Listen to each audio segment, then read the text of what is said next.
आज जयंतराव तुम्ही फार राजकारणाचा विचार नका करू. हे पत्रकार हे असं आहे की मी काही जास्त बोलत नाही, पण मी यांचा कधी रिकग्निश नाही करत. आणि जनतेला मी सांगून टाकला, मी पण खासदार तिसऱ्यांदा आलो. मी सांगितलं की प्रभू राम जातीयवाद सांप्रदायिकता म्हटलं बिलकुल नाही यायचं. जो करेगा जात की बात मी सांगितलं उसको मारूंगा लात. मला फरक नाही पडला. त्यामुळे कोणाच्या लिहिण्यातून फार संवेदनशील व्हायची गरज नाही. शेवटी राजकारण we need to redefine the definition of politics. माझी पार्टी माझ्याबरोबर आहे, माझे विचार माझ्याबरोबर आहे.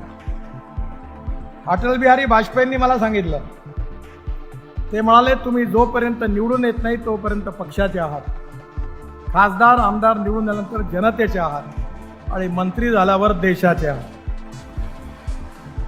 जे योग्य काम आहे ते सगळ्यांचं केलं पाहिजे आणि चुकीचं काम आपल्या माणसाचं केलं नाही पाहिजे. आणि म्हणून राजकारण म्हणजे समाजकारण, राष्ट्रकारण, अर्थकारण आणि विकासकारण. पॉवर पॉलिटिक्स म्हणजे केवळ राजकारण नाही आहे. आणि महाराष्ट्राची परंपरा राहिली आहे की महाराष्ट्रामध्ये यशवंतराव चव्हाण असतील, वसंतराव नाईक असतील, किंवा आता बदल्या काळामध्ये अनेक मंत्री मुख्यमंत्री झाले, पवारसाहेब होते.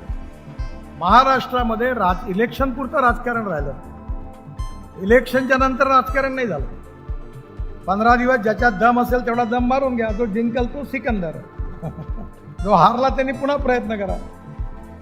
त्यामुळे आजचा कार्यक्रम जो आहे तो राजकारणाचा नाही, माझे अतिशय उत्तम मित्र आहे म्हणून मी या कार्यक्रमाकरता आलो. वैचारिक मतभिन्नता असेल पण मनभेद असता कामा नये, हे अटलजींचं सुंदर वाक्य आहे. आणि त्यामुळे जिथे राजकारण येईल, मी आलो ना प्रचाराला, आमच्या पक्षाकरता लोकसभेच्या विधानसभेच्या निवडणुकीत आलो तेव्हा प्रचार केला. पण निवडणूक संपल्यानंतर राजकारण संपलं.